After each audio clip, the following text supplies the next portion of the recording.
अस्सलाम वालेकुम, welcome to the program sports 21। I am your host Mohammad Yasir. Program में अपने बात करते हैं कुछ खेलों के हवाले से। पिछले कई प्रोग्राम से हमारी गुफ्तगू हो रही है पाकिस्तान के दौरा इंग्लैंड के हवाले से। तैयारियां हो चुकी हैं मुकम्मल, और इसके साथ साथ कुछ तशवीशनाक खबरें भी आईं कोरोना वायरस के हवाले से। टीम के 10 खिलाड़ियों का टेस्ट जब पॉजिटिव आया तो उसके बाद ये कहना थोड़ा सा मुश्किल था कि क्या ये टूर हो पाएगा या नहीं हो पाएगा, लेकिन दोनों क्रिकेट बोर्ड यानी कि इंग्लिश क्रिकेट बोर्ड और पाकिस्तान क्रिकेट बोर्ड की कोशिश ये है कि किसी न किसी तरह इस दौरे को पाए तकमील तक पहुंचाया जाए। बहरहाल अब देखना यह है कि पाकिस्तान की टीम किस तरह परफॉर्म करती है और इंग्लैंड जाके इस वक्त मामला क्या रहते हैं, क्योंकि इस वक्त पहली दफ़ा ऐसा होगा कि एक वबाई मर्ज की वजह से जो है वो रूल्स में भी थोड़ी सी तब्दीली हुई है, तरामीम की गई हैं। और अगर खुदा ना करे वहाँ जाके अगर किसी खिलाड़ी का टेस्ट जो है वो पॉजिटिव आ जाता है तो फिर क्या सूरत हाल होगी, वो तमाम चीज़ें हैं जिसका भी हमें जायज़ा लेना होगा। बहरहाल पाकिस्तान इंग्लैंड और वेस्ट इंडीज़ की सीरीज़ उससे पहले देखना ये है कि किस तरह जो है वो सीरीज़ मुकम्मल होती है।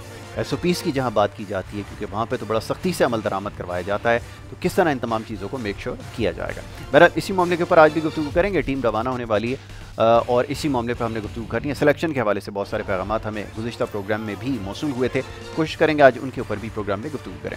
सबसे पहले खुशामदीद कहूँगा अपने मौजूद मेहमानों का। बड़े ख़ास मेहमान स्टूडियोज़ में तशरीफ़ फरमा है, उनको खुशामदीद कहेंगे। आप इससे पहले भी हमारे साथ मुख्तलिफ प्रोग्राम्स में उनको देख चुके हैं। खुलकर बात करते हैं, सच्ची बात करते हैं और इन तमाम मामलों पर बड़ी गहरी निगाह रखते हैं। ख़ासतौर पर PSL के हवाले से जब हमने ट्रांसमिशन की तो आपका हमारा साथ भी रहा। मुख्तलिफ औकात में आपने हमारे साथ देखते हैं। मैं बात कर रहा हूँ असगर अज़ीम साहब का, उनको सबसे पहले मैं खुशामदीद दूँगा। बहुत शुक्रिया असगर अज़ीम साहब, आपने हमें वक्त दिया। उनके हमरा तशरीफ़ रखते हैं जनाब जावेद इकबाल साहब, सीनियर साफ़ी हैं, तज्ज़ियाकार हैं, खेलों के हवाले से अच्छा लिखते हैं, तज्जिया भी अच्छा करते हैं। उनको एक दफ़ा फिर हम यहाँ पर आज खुशामदीद कहेंगे। बहुत शुक्रिया आपका जावेद इकबाल साहब, आपने प्रोग्राम में हमें वक्त दिया। असगर भाई, गुफ्तगू का आगाज़ आपके साथ तमाम मामला तय पा चुके हैं। सिलेक्शन के हवाले से बड़ी बातचीत हुई, सरफराज अहमद की वापसी के हवाले से भी बात हो गई, फवाद आलम के हवाले से भी बात हो गई, लेकिन एक बड़ा चैलेंज ये है कि अब 10 खिलाड़ियों के टेस्ट जब पॉजिटिव आए तो देखना ये होगा कि किस तरह जो है वो सीरीज़ मुकम्मल हो पाएगी। वहाँ जाकर 14 दिन क्वारंटाइन होंगे और उसके बाद दोबारा से ग्राउंड की तरफ आएंगे, तो ये किस तरह मामला तय पाएंगे, ये मैं चाहूँगा इसके ऊपर थोड़ी सी गुफ्तगू हो जाए। देखिए, टीम तो अब कल जी जा रहे हैं, ठीक है, 28 जून है वो टीम की रवानगी शेड्यूल थी और टीम अब कल जा रही है। टीम के लिए ये बात मतलब 20 प्लेयर हैं जी और 11 ऑफिशियल्स हैं। जो 18 प्लेयर्स थे जिनके कोविड-19 का टेस्ट नेगेटिव आया था, उनके दोबारा रीटेस्ट हुए, वो भी नेगेटिव, दोबारा नेगेटिव आया है। उसके साथ साथ रोहेल नज़ीर उनका टेस्ट किया गया था, वो नेगेटिव आया है, वो टीम के साथ जा रहे हैं। फिर स्टैंड बाय में मूसा खान थे, उनका टेस्ट नेगेटिव आया है, वो भी टीम के साथ है। तो ये 18 वो और 2 ये 20 ये जा रहे हैं। 11 ऑफिशियल जिनका नेगेटिव आया था उनका फिर नेगेटिव आया है, तो वो जा रहे हैं। इंग्लैंड जाने के लिए जो शर्त है वो ये है कि आपके 2 टेस्ट नेगेटिव आने चाहिए, तो फिर आप की रवानगी है। तो 31 रुकनी जो स्क्वाड है हमारा, वो तो कल जा रहा है, ठीक है। और उसमें तो अब कोई 2 राय नहीं है और उसकी मेज़बानी इंग्लैंड कर रहा है, चार्टर्ड तैयारा इंग्लैंड दे रहा है। तो अब रह गए हमारे वो प्लेयर जो पहले 10 टेस्ट आए थे जो कि नेगेटिव पॉजिटिव थे, उसमें से 6 जो है वो अब नेगेटिव आ गए हैं। वो 6 मजीद एक टेस्ट और देंगे, अगर वो नेगेटिव मजीद आता है उनका अगेन टेस्ट, तो फिर वो इंग्लैंड के लिए उनके जाने के इंतजाम किए जाएंगे। इनमें फ़खर जमान के टेस्ट नेगेटिव आ गया है, हसनैन का है और मेरा ख्याल है रिजवान का भी उसमें नेगेटिव आ गया है। तो इस तरह 6 हैं ये जो उनके साथ जाएंगे। तो 4 थे मजीद, उनके पॉजिटिव आया है तो अगेंस्ट, तो उनको मजीद अब रुकना होगा। इसके अलावा PCB ने कुछ स्टैंड बाई अलग से भी टेस्ट किए प्लेयरों के, आई थिंक 10 टेस्ट किए हैं, उनके भी नेगेटिव हैं, यानी कि वो स्टैंड बाई में प्लेयर उनका एक कैप तैयार उन्होंने कर लिए जाने के लिए। तो अब असल जो टूर है, आज भी हमने वसीम खान से पूछा, चेयरमैन से, अपना CEO से, कि हमें एक एम तो नज़र आ रहा है कि हम क्रिकेट को शुरू करने जा रहे हैं, ठीक है, और इस क्रिकेट की बहाली में पाकिस्तान अपना किरदार अदा कर रहा है, ठीक है। लेकिन क्या इस एक किरदार के अलावा भी कोई बेनिफिट पाकिस्तान के लिए है, बिल्कुल ठीक, कोई डिमांड है? तो वसीम खान ने टोटल डिनाई किया। उन्होंने कहा कि जी हम सिर्फ पाकिस्तान अपना किरदार अदा कर रहा है क्रिकेट की बहाली में। इस वक्त इससे बड़ी कोई बात नहीं हो सकती कि दुनिया भर में क्रिकेट बहाल हो, और फिर हम चाहते हैं कि गैर मुल्की टीमें पाकिस्तान आए, बट इंग्लैंड से इस बात पे कोई बात नहीं हुई कि आया इस सीरीज़ के अगेन वो पाकिस्तान आते या नहीं आते हैं। ठीक है। इंग्लैंड जाने के बाद इन्होंने मैनचेस्टर पहुंचना है, वहां से फिर इन्होंने आगे जाना है और इस दौरान इनके फिर मजीद टेस्ट होने, फिर 14 डेज इन्होंने कर्टिना में गुजारना है और उस कर्टिना में गुजारने के साथ साथ इनको सिक्योर माहौल में प्रैक्टिस के लिए कुछ मौके दिए जाएंगे। 2 या 3 मैच जो है वो आपस में भी ये खेलेंगे।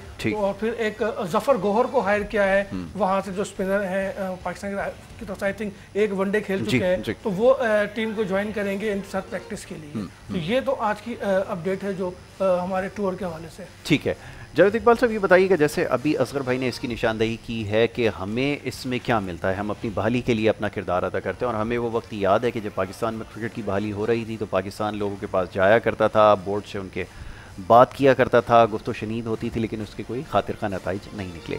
कहा यह जा रहा था कि जनाब अगर पाकिस्तान का ये दौरा मुकम्मल हो जाएगा तो बिल्कुल वाइस वर्सा है, इंग्लैंड की टीम भी पाकिस्तान आएगी। क्या ऐसी कोई कंसिडरेशन है जिसके बारे में आपको इत्तला हो? कह तो यही रहे हैं, लेकिन मुझे बहुत कम उसके चांस लगते हैं, क्योंकि पिछले जो रिकॉर्ड रहा है पाकिस्तान क्रिकेट बोर्ड से जो दूसरे बोर्ड का ताल्लुक है, आप देखें कि 98 में यहाँ पे ऑस्ट्रेलिया की टीम आई थी, अब 22 साल हो गए वो नहीं आई। उससे दरमियान में हमारा ताल्लुक ख़राब नहीं रहा ऑस्ट्रेलिया से, लेकिन उन्होंने कभी हाँ भी नहीं बोला, आपको कहने को इनकार नहीं, करने को तैयार नहीं, आने को तैयार नहीं, तो इनकार नहीं करते लेकिन आएंगे भी नहीं खेलने। तो इंग्लैंड भी आया नहीं खेलने, हाँ बातचीत चल रही है, चलती रहेगी। ठीक है, अभी हालात ठीक नहीं है, अभी सिक्योरिटी का मसला है, तो आगे जाके फिर कोरोना का मसला हो जाएगा। कोरोना जो पाकिस्तान जिस वजह से वहाँ जा रहा है, और पाकिस्तान हमेशा इतनी खुशामदी साइड पे रहता है ना, हमेशा हर किसी से, कि जब पाकिस्तान ने बांग्लादेश में जाके खेल लिया और उनके बोर्ड को जो 2012 की बात है, जब उनके अहदेदार को आईसीसी में नायब सदर बनाने के लिए हिमायत भी कर दी, मैंने ज़का अशरफ से सवाल किया, मैं कहा आप नहीं समझते आपको बांग्लादेश क्रिकेट बोर्ड बेवकूफ़ बना रहा है? नहीं ऐसा नहीं होगा, वो हुआ, वो नहीं आएगा आपके पास खेलने। और पाकिस्तान हमेशा खुशामदी उस पर रहता है। आपको याद है जगमोहन डालमिया का इंतकाल हुआ वो इंडिया में, तो हमारे शहरियार खान साहब उनके लगता है चेन्नई पढ़ने चले गए थे। भाई क्यों? मैं मेरी पुरानी जान पहचान, अरे भाई आप क्यों गए वहाँ पर, जो आपसे खेलना नहीं चाह रहे वो, और आप इतनी खुशामदी स्टाइल पे रहते हैं, हर बार बयान दे रहे हैं कि इंडिया आके खेल ले, इंडिया आके खेल ले। अरे भाई नहीं आके खेलना चाहते वो आपसे, साफ साफ कह चुके, और फिर भी आप यानी खुशामदी। अच्छा बात ये कह रहे हैं क्रिकेट बहाल होगी, बड़ा ज़बरदस्त हो जाएगा। क्रिकेट आप अपने मुल्क में बहाल नहीं कर रहे हैं, आप सिर्फ पैसों के लिए उनके पास जा रहे हैं, क्योंकि आपका बोर्ड भी खुद इन्होंने कहा है कि माली बहरान का शिकार हुआ। अगर 1 साल तक क्रिकेट नहीं हुई तो आपको तो अपने मुल्क में भी क्रिकेट बहाल करने के लिए गेम प्लान देना चाहिए था। क्रिकेट ऐसा खेल है जो हो सकता है, पॉसिबल है, SOP के तहत खुद बना के दें। पाकिस्तान में गोल्फ शुरू हो चुकी है, वो भी तो हो रही है। अच्छा पाकिस्तान में क्रिकेट कोई रेसलिंग जैसा खेल तो नहीं, खिलाड़ी रेसलर गुत्तम गुत्ता होते हैं, क्रिकेट में नहीं होते।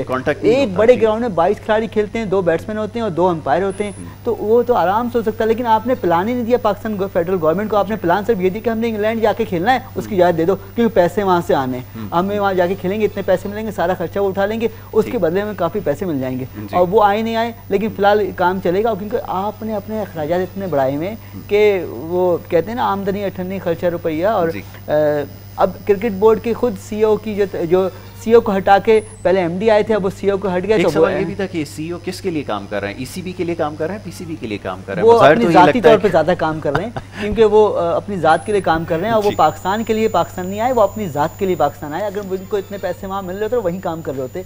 ये आप छोड़ दें मुल्क की मोहब्बत, कोई नहीं ऐसे लोगों को। यही दिया गया था पहली जो प्रेस कॉन्फ्रेंस हुई थी, हमारे प्राइम मिनिस्टर ने कहा था कि पाकिस्तान जब तरक्की करेगा तो लोग बाहर से आके नौकरी करेंगे, यहाँ इतना तरक्की। वही हुआ, देखें MD ये वो गवर्नर स्टेट बैंक, वो बाहर से आके जॉब कर रहे हैं, और कोई 2 मिलियन से ज़्यादा उनकी तनख्वाह, इनकी तनख्वाह 22 लाख है। अच्छा एहसान मानी उनकी भी जो वाइफ हैं वो विलायती हैं, तो वो भी यहाँ एक जब सिर्फ साल का उन्होंने रेंट दिया, एक साल का, तो 26 लाख रुपये सिर्फ किराए की मद उन्होंने लिया। कहते हैं सैलरी नहीं दे रहा, लेकिन $500 पर डे अलाउंस लेते हैं पाकिस्तान से बाहर टूर पे। अगर 5-10 दिन भी टूर लगाए तो $500 तो ये ले लिया। और ये इस तरह से बेवकूफ़ बना रहे हैं, हम बेवकूफ़ बनी जा रही पूरी कौम कि इनको देख के। आप अपने मुल्क में क्रिकेट स्टार्ट करो ना, आप कहो कि यहाँ पे क्रिकेट होनी चाहिए इस मुल्क में। अभी कब तक हम क्रिकेट नहीं खेलेंगे? हमारे लड़के क्रिकेट नहीं खेलेंगे। ये है ना कि इसके ऊपर बात करेगा कौन? देखिए आपके पास एसोसिएशन नहीं है, वो कौन लोग हैं जो इसके खिलाफ आवाज उठाएंगे? नहीं हो सकता ना, कोविड के जो केसेस नहीं, अभी जैसे जावेद ने बात की वो बात बिल्कुल दुरुस्त है कि आप क्रिकेट ऐसा गेम है जैसे अगर रेसलिंग है इसके अंदर तो एक पर्सन टू पर्सन कांटेक्ट होता है, इसमें तो कोई कांटेक्ट नहीं है। कुछ खेल ऐसे जो हो सकते हैं, पॉसिबल है, बैडमिंटन हो सकता है, टेबल टेनिस हो सकता है। आप क्रिकेट की बॉडी के सुप्रीम आप लोग सुप्रीम बॉडी आपके पास है ना, तो आप क्यों नहीं प्लान बना के दे रहे? यानी ग्राउंड वीरान रहे, आप वहाँ जाके अंग्रेज अंग्रेजों के मैदान आबाद कर दें, क्योंकि आपको पैसे की जरूरत है, वहाँ से पॉइंट उनको बनेगा। अच्छा, ये भी अचीवमेंट कंसीडर की जा रही है कि बाहर से तैयार आएगा। बहरहाल हमारे यहाँ किसी और मकसद के लिए माजी में तैयारे आते रहे, इसके ऊपर अभी गुफ्तगू करते हैं और दौरे के हवाले से मजीद बात होगी। एक छोटी सी ब्रेक लेनी है, ब्रेक के बाद वापस आ रहे हैं। आप देखते रहे हमारा प्रोग्राम स्पोर्ट्स 21।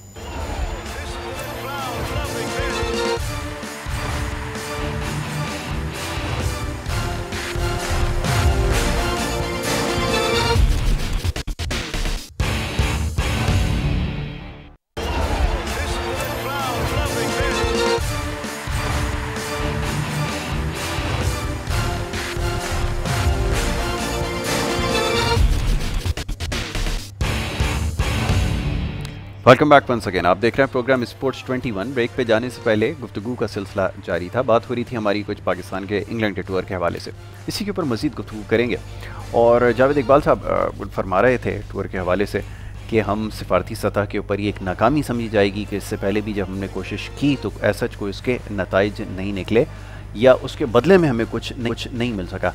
असगर भाई, आप ज़रा फरमाइएगा कि ये बात किस हद तक दुरुस्त है, क्योंकि उन्होंने बिल्कुल ठीक कहा कि इससे पहले भी इसी तरह की कोई शराइत सामने आई। मीडिया जब सवाल करता था कि अगर आप ये इतना सेक्रीफाई कर रहे हैं, कभी मेंबर इलेक्ट होने के लिए आप अपना वोट उनको दे देते थे, कभी आप उनको आउट ऑफ द वे जाके फेवर देते थे, लेकिन उसका अल्टीमेट आउटकम या कोई नतीजा ऐसा निकला नहीं कि जो पाकिस्तान के फेवर में था। आप क्या कहना चाहेंगे?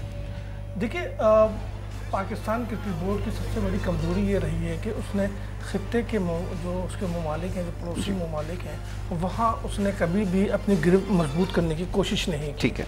बांग्लादेश की जावेद ने बात की, एक ज़माना था जी कि हम उन्हें चलना सिखाया था। जी जी। फिर एक वक्त आया कि वो हम पे बरस पड़े। बिल्कुल ऐसा ही है। फिर अफगानिस्तान को हमने पाला, वो हमसे नमक हरामी कर बैठे। बिल्कुल ठीक। और मैं नमक हरामी का लफ्ज़ इसलिए इस्तेमाल कर रहा हूँ कि world cup, last world cup में जो कुछ अफगानिस्तान की बॉडी लैंग्वेज हमारे खिलाड़ियों के साथ जो सलूक हुआ है, मैं उस बुनियाद पर ये बात कर रहा हूँ। मैं तमाम अफगानियों को नहीं कह रहा हूँ, उनसे मैं माजरत करता हूँ, लेकिन जो अफगान टीम ने और अफगान बोर्ड ने जो किया पाकिस्तान के लिए, पाकिस्तान टूर से इनकार किया और ख़ुद रात दिन धमाकों में रहने वाला अफगानिस्तान पाकिस्तान से तहफ़्फ़ुज़ की बात करता है और कहता है कि हमें जो है सिक्योरिटी की ज़मानत दो, जिसको खुद हमने ही जो है इस मकाम पे लेकर आए। तो ये पाकिस्तान की अपनी एक पता नहीं कौन सी पॉलिसी होती है जिस पे वो इम्प्लीमेंट नहीं कर पाता।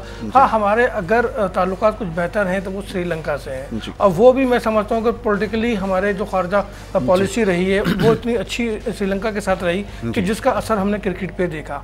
भारत के साथ हम कभी भी जो है बेहतर नहीं रहे, आज भी हमारे हालात जो है भारत के साथ नहीं है, और जिसमें सारा कसूर मैं समझता हूँ भारत का है, क्योंकि हमने हमेशा मोहब्बत का हाथ आगे किया, उनसे हाथ मिलाने की कोशिश की, लेकिन भारत ने हमेशा क्रिकेट और सियासत को मिक्स किया। और यही वजह है कि पाकिस्तान क्रिकेट बोर्ड ने आईसीसी इवेंट के लिए भारत से वीज़ों की जमानत मांगी है, जिस पर भारतीय मीडिया चिराग पा हुआ है। वो कहता है कि जी ये हमारे जो है अंदरूनी मामलात में मुदाखलत है। पर मुदाखलत नहीं है, ये एडवांस हमारी तहफ़्फ़ुज़ात हैं कि अगर हम आप, चूँकि अब आईसीसी ने भी उनसे कहा है कि जो टैक्स में छूट की जो बात की जा रही है, आईसीसी 2 इवेंट वहाँ पे जो है तो उसके लिए उन्होंने कहा है कि जनाब अगर आप हमें दिसंबर तक, इस साल दिसंबर तक अगर आप हमें रिटर्न में जो है वो तसल्ली देते हैं कि आप टैक्स छूट देंगे तो हम इवेंट आपको देंगे। यही वजह है कि पाकिस्तान ने भी जो है वो एडवांस में ये बात कर दी कि आप जो है हमें जो है वो वीज़ा की ज़मानत दें। तो ये एक पॉलिसी बोर्ड को बनानी चाहिए, और मौजूदा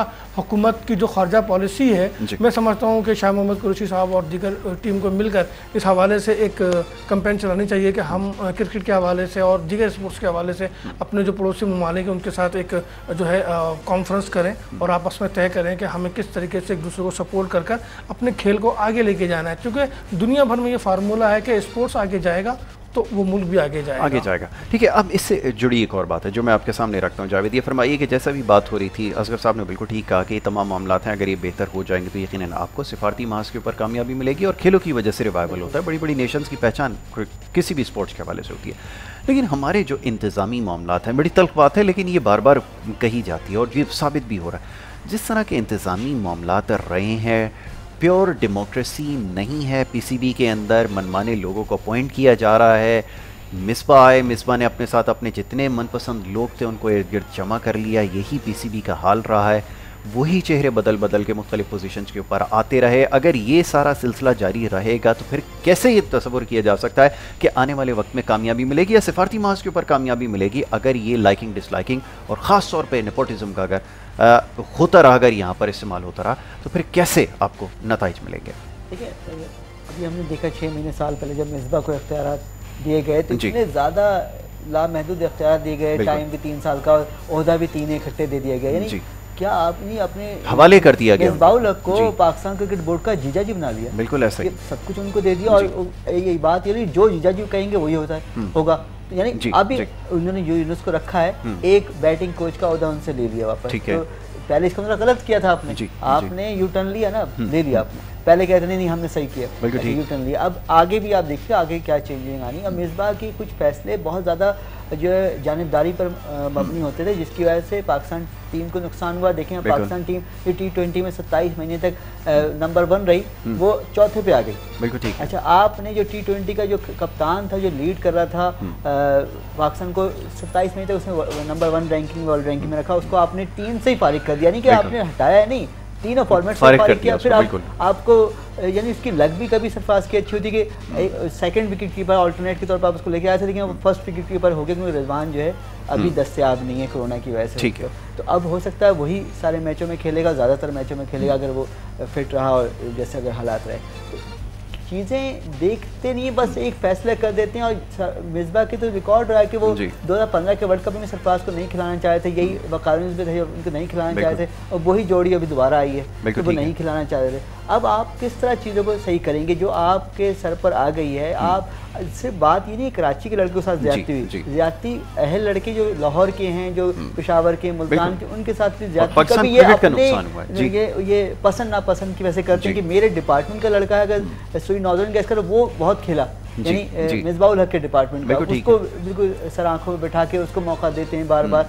तो ये नहीं होना चाहिए। इसकी वजह से नुकसान पाकिस्तान टीम का होता है। किसी एक मैं नहीं बात कर, कराची का सिर्फ होता है। लाहौर के अहल लड़का जैसे आबिद अली को काफ़ी लेट खिलाया, उसको मौका नहीं दे रहे थे, बड़ी मुश्किल से उसको मौका दे रहे, वो क्लिक कर गया। और यही होता है कभी मौका इसलिए नहीं देते सिर्फ कि अगर कुछ क्लिक करके हम फंस जाएंगे कि उसको फिर आगे भी खिलाना पड़ेगा, किस से फिर उसको दोबारा बैठाएंगे। तो ये इस वजह के बहुत सारे अहल लड़कों का नुकसान हुआ। देखें, इंसाफ अगर ताख़ीर से मिले तो वो इंसाफ नहीं होता। यानी आपने मेरिट पे 10 साल बाद फवाद आलम को सेलेक्ट किया, यानी मुस्तकिल रन कर रहा था वो डोमेस्टिक में। खुर्रम मंजूर T20 में, वनडे में, और जो 4 रोज़ा मैच थे करंट ट्रॉफी के, उसमें भी रन कर रहे थे, लेकिन आपने उसको लिया नहीं। अच्छा, फवाद आलम को बड़ी मुश्किल 10 साल बाद लिया, लेकिन उसको खिलाया नहीं जी, और मालूम नहीं कि इंग्लैंड में खिलाया नहीं खिलाया। तो इस तरह उसका टाइम निकलता जाएगा, तो फिर उसके बाद बोलेंगे यार अब तो आप काफ़ी उम्र हो गए, हालांकि खुद कितनी उम्र में खेले ये नहीं देखते, लेकिन दूसरे को जरूर बोलेंगे तुमने एक मैच नहीं खेला, इतना अर्सा हो गया। तो भाई जब खिलाओगे तो खेलेगा ना, बिल्कुल ठीक है, आप नहीं खिलाएंगे। और ये यासिर जो बात है कि PCB की आपने बात की कि इख्तियारात एक को दे देते हैं,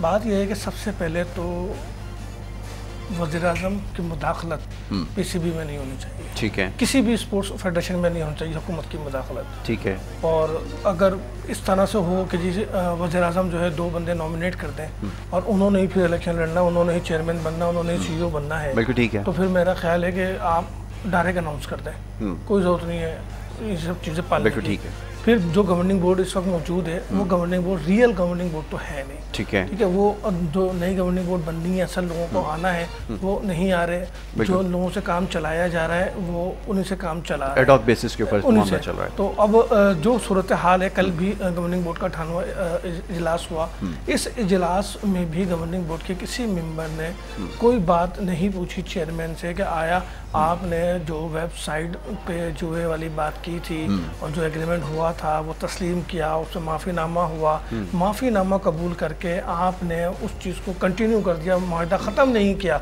उल्टा आपने कहा हमें फाइनेंशियली नुकसान होगा अगर हम मुआहदा ख़त्म करेंगे। तो किसी ने ये नहीं पूछा कि भाई फिर शर्जील माफ़ी मांग लेता है, उमर अकबल माफ़ी मांग लेता है, दीगर प्लेयर खालिद लतीफ़ माफ़ी मांग लेते हैं, तो मामला ख़त्म हो जाते हैं। फिर आपको क्या ज़रूरत पड़ी है कि आप उसको जो है ना केस चलाएं, उनको सज़ा दें। तो ये गवर्निंग बोर्ड जो है वो एक रबड़ स्टम्प है और वो उसकी वजह से सारे मामला ख़राब हो रहे हैं। अब जहाँ तक मिसबा की बात आई कि जी मिसबा को आप लेकर आ गए, आपने उन्हें सारे इख्तियारात दे दिए, उसके बाद बोर्ड ने कहा था कि हम 1 साल देखेंगे जी।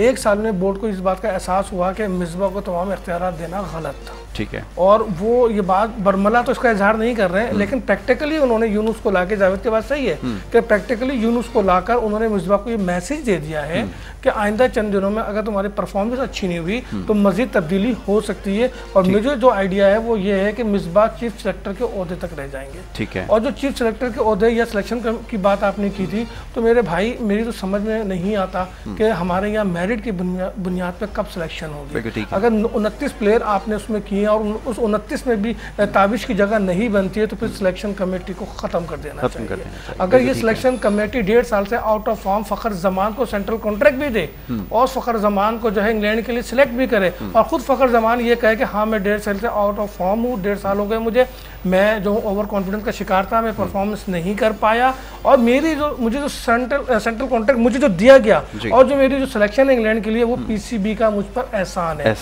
ये एहसान शर्जील पे क्यों नहीं, ये एहसान जो है ताबिश पे क्यों नहीं, ये एहसान दीगर हमारे परफॉर्म करने वाले खिलाड़ियों पे क्यों नहीं? सिर्फ फ़खर जमान पे क्या कोटा सिस्टम लगाया हुआ है क्या? किस तरीके से फ़खर जमान को सिलेक्शन की? फिर इसी कोटा सिस्टम की बुनियाद पर आपने हारिस रऊफ को सिलेक्ट किया। हारिस रऊफ को आप पाकिस्तान डोमेस्टिक में की परफॉर्मेंस क्या है? हारिस रऊफ की पीएसएल में परफॉर्मेंस क्या है? 2 या 3 विकेटें उसकी, ठीक है। मैच वो खेलता नहीं, यहाँ डोमेस्टिक मैच कराची में थे, ठीक है, और वो जो है जानबूझ के ग्राउंड ही नहीं आया मैच खेलने के लिए। वो एक लॉबी उसके पीछे है, एक लॉबी उसको चला रही है और उस लॉबी के प्रेशर में मिसबाह भी हैं। और दूसरे लफ्जों में मैं ये कहूँ कि इस वक्त 29 रुकनी स्क्वाड जो मुंतखब की गई थी उसमें एक कोच का बड़ा अमल दखल है। अच्छा। वो एक कोच जिसके मिसबाह भी हैं जिसके साथ है, वो एक कोच जिसके साथ दीगर लोग भी हैं, उसी एक कोच की जो कड़ी थी वो 29 में वाज़ेह नजर आती है। बिल्कुल ठीक है। तो यकीनन यहाँ पे कहीं ना कहीं अपने इंटरेस्ट भी नज़र आ रहे हैं, इन्होंने डायरेक्टली और इनडायरेक्टली उसकी निशानदेही कर दी है। अब मसला ये है कि देखिए यहाँ से नौकरी अगर चली भी जाती है तो पीएसएल के साथ तो हमें काम करना है, किसी ना किसी फ्रेंचाइजी के साथ काम करना है। तो लोगों को भी ये समझ में आता है कि अपना इंटरेस्ट है तो इन सारी चीज़ों को भी फोर्स ही करना पड़ता है कि अगर वो लड़का अगर उस फ्रेंचाइज में से अगर वहाँ से अगर कोई फोर्स कर दे कि भाई इसको टीम में शामिल करना है तो मुझे उसको समहाउ सेलेक्ट करना पड़ेगा, वरना ग्राउंड कोई नहीं है। जैसे भी बात हुई थी कि डोमेस्टिक के अगर आपने जो टॉप परफॉर्मर हैं अगर आपने उनको टॉप प्रायोरिटी नहीं दी तो फिर तो आपकी सिलेक्शन के ऊपर तो सवाल उठेगा, जो कि वो सुनने के लिए तैयार नहीं है। ये इंटरेक्शन जब होती है मैं देखता हूँ आप सवाल करते हैं वो किसी बात का जवाब नहीं देते। वसीम खान से आपने बात की, वो 2-4 अंग्रेज़ी में जुमले बोलते हैं, वो अच्छी अंग्रेज़ी है, इंग्लैंड में रहे तो वो राइट लेफ्ट करते उर्दू में भी अंग्रेजी बोलते हैं, उर्दू में भी अंग्रेजी बोलते हैं तो वो राइट लेफ्ट करके निकल जाता है। ये सिलसिला कब तक? और यही हाल जो है पीएसएल में कमेंट्री भी किया था उन्होंने।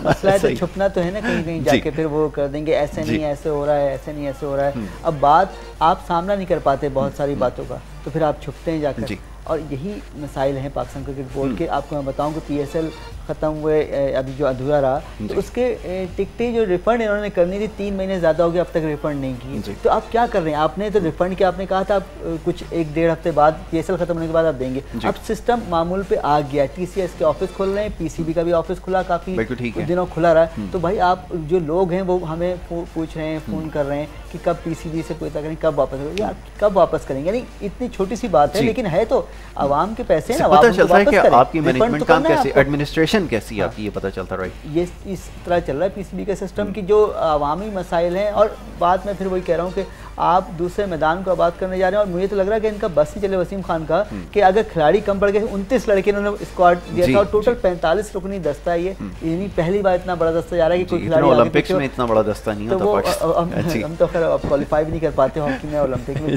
2016 ब्राजील में खेल नहीं पाए और इसमें क्वालिफाई नहीं कर पाए टोक्यो ओलंपिक में। तो हमने शायद लगता है उसका बदला यही लिया है। और मुझे तो ऐसा लगा कि खिलाड़ी कम पड़ गए या कुछ कोरोना से आगे पीछे हो गए तो लग रहा वसीम खान की किट पहन के मैदान में ना उतर जाए। उनको ऑप्शन तो है ना, क्रिकेट तो खेलिए ना, क्रिकेट तो खेलिए, 12 मंथ है, चले कोई बात नहीं, लेकिन हो सकता है कि मिसबाह की यूनुस की जरूरत पड़ जाए। हाँ, 2 बड़े जा रहे हैं बिल्कुल टीम के तो साथ तैयार है, ये बात है। अच्छा, अब ये बताइए कि ये जो ऑफ़र दी जा रही है बीसीसीआई की जानिब से, वो इनको ब्लफ करने की कोशिश करते हैं और ये उसका शिकार भी हो जाते हैं कि आप पीएसएल का जो सीज़न 6 है उससे विड्रॉ कर लो, एशिया का पोस्ट कर लो। ये क्या सिलसिला है? ये देखिए, ये इन भारत का अख्तियार नहीं है कि वो पाकिस्तान से कहे कि आप एशिया कप की मेज़बानी कर लें और पीएसएल को ड्रॉप कर दें। बात यह है कि पाकिस्तान ने कल अपने गवर्निंग बोर्ड के इजलास में वाज़ेह तौर पर यह ऐलान कर दिया है कि पीएसएल अपने शेड्यूल के मुताबिक है, उसमें कोई तरमीम नहीं है। और अक्टूबर में आई थिंक श्रीलंका शायद विंडो दे रहा है, और वो भी इंटरचेंज प्रोग्राम के तहत पाकिस्तान ने ऑफर दिए श्रीलंका को कि चूंकि आपके अभी कंट्रोल में है और टेस्ट का कोई ऐसा वो नहीं तो आप मेजबानी इस एशिया कप की कर लें, अगली की जो श्रीलंका में होनी है वो हम कर लेंगे। तो श्रीलंका ने इस पे यस कहा है, और कल भी इस पे श्रीलंका में बात हुई और इजलास हुआ है, और उन्होंने श्रीलंकन बोर्ड ने अपनी गवर्नमेंट से इसको करीब तरीन पहुंच गए हैं कि इसमें कोई फैसला हो सके। लेकिन इंडिया जो है उसे अपने आईपीएल को बचाने के लिए कोई सारे ड्रामे कर रहा है कि उसको एक भी मैच आईपीएल के हो नहीं सका, और जो सूरत हाल इंडिया में इस वक्त है, मुझे नहीं लगता कि इस साल भी इंडिया में कोई आईपीएल का इवेंट हो सकेगा। खुद इंडियन बोर्ड जो है आई थिंक आखिरी ऑप्शन के तौर पे दुबई की तरफ देख रहा है, और वो कहता है कि जी खाली स्टेडियम में जो है हम आईपीएल के मैचेस कराएं। तो कुदरत है कि हमें तनहा करने वाले आज खुद तनाई का शिकार है। अब मैं कहूँगा कि खिस्सानी बिल्ली खंबा नोचे, हमें मशवरे दे रहे हैं कि अपने पीएसएल को जो है वो आप ड्रॉप कर दें और एशिया कप की मेज़बानी कर लें। तो मैं समझता हूँ कि पीसीबी का बहुत अच्छा फैसला है कि उन्होंने अपने पीएसएल को जो रन किया, और साथ साथ ये भी मैसेज है कि अक्टूबर नवंबर ही में ही कहीं जाकर जो हमारे जो पीएसएल के मैचेस रह गए हैं प्ले ऑफ के, आई थिंक वो मुकम्मल हो सकते हैं। जी, अब सिलेक्शन के हवाले से थोड़ी बात कर ली जाए। जिस तरह की सिलेक्शन हुई है, बार बार इसके ऊपर सवाल हो रहा है, बहुत सारे लोग ये सवाल करते हैं कि क्राइटेरिया आपने सेट क्या किया है। इससे तो लगता ही है बज़ाहिर कि हमने एक ट्रेंड सेट कर दिया है कि जो पीएसएल में परफॉर्म करेगा वो टीम के लिए क्वालिफाई करेगा। उसके अंदर प्रायोरिटी की बात करें, उसमें लाइकिंग डिसलाइकिंग की बात करें, वो तमाम चीज़ें इसमें नजर आ रही हैं। बस अगेन यही है कि डोमेस्टिक के परफॉर्मर है वो कहाँ जाएं, ये बड़ा सवाल यही लग रहा है कि बस सिर्फ T20 मैचों में यानी पीएसएल में आप परफॉर्म करेंगे तो पाकिस्तान टीम का हिस्सा बन जाएंगे। आपने ये नहीं देखना कि यहाँ पे वनडे टूर्नामेंट भी होते हैं पाकिस्तान में। अच्छा, फिर आपके 4 रोज़ा टूर्नामेंट है, करम ट्रॉफी के मैचेस हैं, फिर 3 डे जो अंडर 19 के लड़के वो 3 डे खेल के भी आते हैं। जोन में भी कभी 3 डे मैचेस होते हैं, 50-50 ओवर के मैचेस तो अब काफ़ी होती हैं जब जोनल टीमें खेलती हैं। लेकिन असल में इंफ्रास्ट्रक्चर ख़राब कर दिया गया, तबाह कर दिया गया, तो फिर इस तरह से अपनी मनमानी तो करेंगे। अब 6 सिर्फ रीजन हैं उनके आप मैचेस करा रहे हैं, तो बाकी खिलाड़ी कहाँ जाएंगे? 6 अगर एक टीम में 25 खिलाड़ी आप टोटल समझते हैं तो 150 खिलाड़ी। बाकी इस वक्त पहले एक सिस्टम था, डिपार्टमेंट टीमें अलग थी, रीजन की टीमें अलग थी, लाहौर की 2 टीम थी, कराची की 2 थी, और फिर डिपार्टमेंट की कम से कम 12-14 टीमें थी। आसानी से हर टीम में 20-22 खिलाड़ी थे, उनकी नौकरियां भी चल रही थी, और वो जो लड़के रीजन में अच्छा खेलते थे डिपार्टमेंट खुद ही उनको ले लेता था। यानी वहाँ कोई ज़्यादा घपले नहीं हो पाते थे, इतना करप्शन नहीं होता था कि मेरिट की धज्जियाँ भिखेरी जाएँ जिस तरह पाकिस्तान क्रिकेट बोर्ड करता है, वहाँ नहीं चलती। अब वो एक सिस्टम था अच्छा खासा बना जब डोमेस्टिक टूर्नामेंट मॉनिटरिंग कमेटी होती थी। यहाँ पर आपको मैं बात बता रहा हूँ, 96-97 में जब आरिफ बासी ने ये चीज़ इंट्रोड्यूस कराई थी, सैयद सिराज इस्लाम बुखारी केसीसी के सदर थे, वो टूर्नामेंट के DTMC के चेयरमैन होते थे, तो वो बड़ा एक सिस्टम लेके चल रहे थे। और हमारे यहाँ का जो सिस्टम था ना डोमेस्टिक क्रिकेट का, वो इंग्लैंड वगैरह ने उसको फॉलो किया। हमारा सिस्टम बहुत बेहतर था, अंडर 15, अंडर 17, अंडर 19 क्रिकेट होती थी, क्लब क्रिकेट होती थी, inter university, inter collegiate, inter school tournament होते थे। पीसीबी उसको नहीं करता, लेकिन एक सिस्टम एक चल रहा था, खिलाड़ी खुद ही आराम से ऊपर पहुंचता। कम क्रिकेट होगी आप क्या क्वालिटी नहीं आएगी, इतनी ज़्यादा क्रिकेट होगी खिलाड़ी आज तो ये जो कंपैरेटिव क्रिकेट है ये तो कंसिडरेशन में है ही नहीं। फिर सवाल ये पैदा होता है कि हम जाकर किससे ये सवाल करें, क्योंकि पीसीबी तक अप्रोच हर किसी की नहीं है। वो जो नीचे ग्रास रूट लेवल पर टैलेंट था वो कहाँ जाएगा? क्या कोई ऐसी पॉलिसी या विजन नजर आया है जिससे बात करते हैं ऑस्ट्रेलिया इंग्लैंड का कोई हम यहाँ पे सिस्टम लेकर आएंगे? मेरा ख्याल है पीसीबी की जो डोमेस्टिक के हवाले से पॉलिसी है उसके हवाले से कल कोई डिटेल चीज़ें शेयर हों, ठीक है। और उसमें जो कल गवर्निंग बोर्ड के इजलास में जो इन्होंने बात की डोमेस्टिक के हवाले से, उसमें काफ़ी चीज़ें हौसला अफजा भी हैं, ठीक है, और काफ़ी चीज़ें सवाल तलब भी हैं।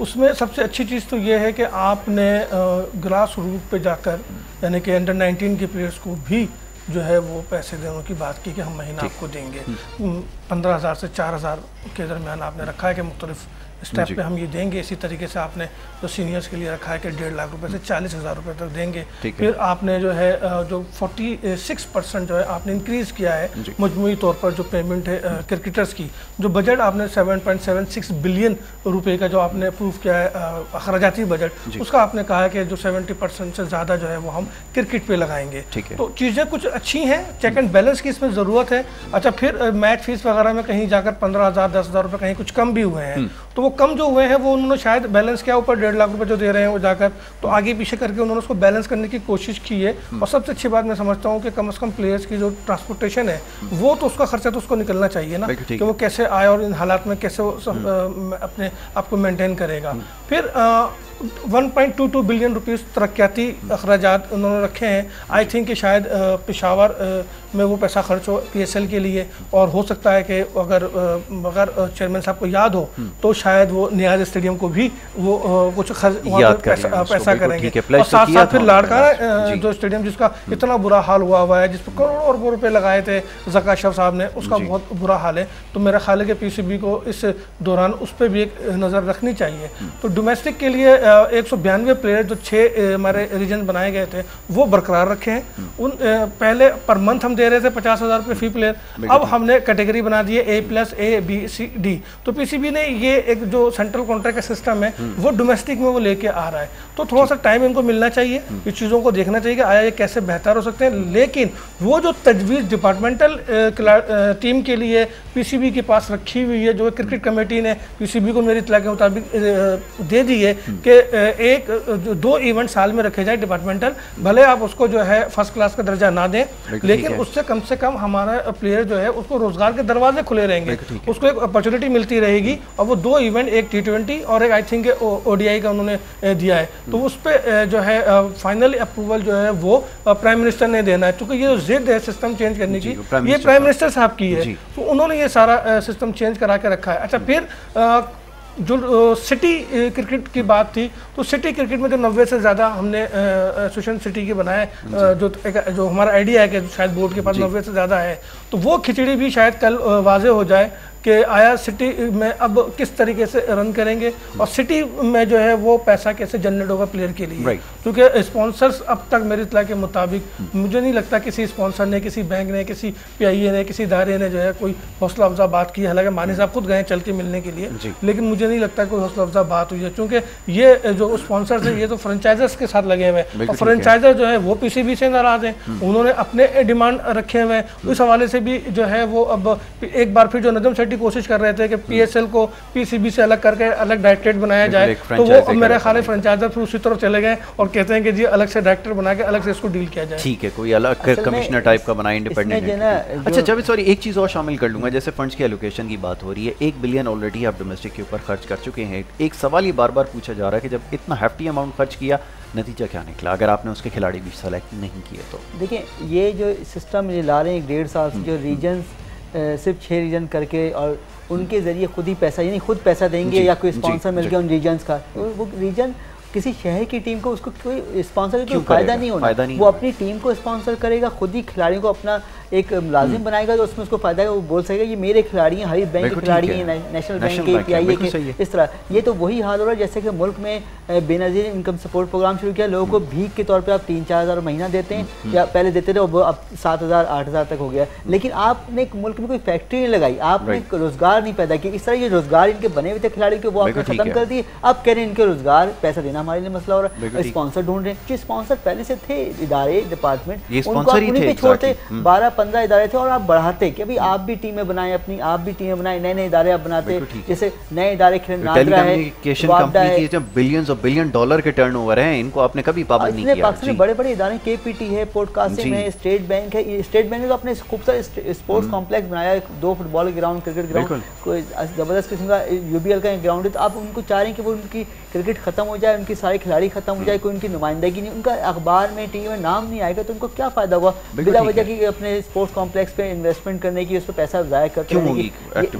UBL ने देखिए टीम खत्म कर दी अपनी, और उससे पहले और भी टीमें बंद हो रही हैं। तो ये समझ में नहीं आ रहा कि बनी बनाई चीज़ को आपने खराब किया, अब कह रहे हैं हमें स्पॉन्सर चाहिए। वन लास्ट वर्ड क्या कहना चाहेंगे? अब इसके ऊपर तो एक बड़ी तवील बहस हो सकती है कि सिस्टम मेरी क्रिकेट मेरी मर्जी, बॉटम लाइन सही बात।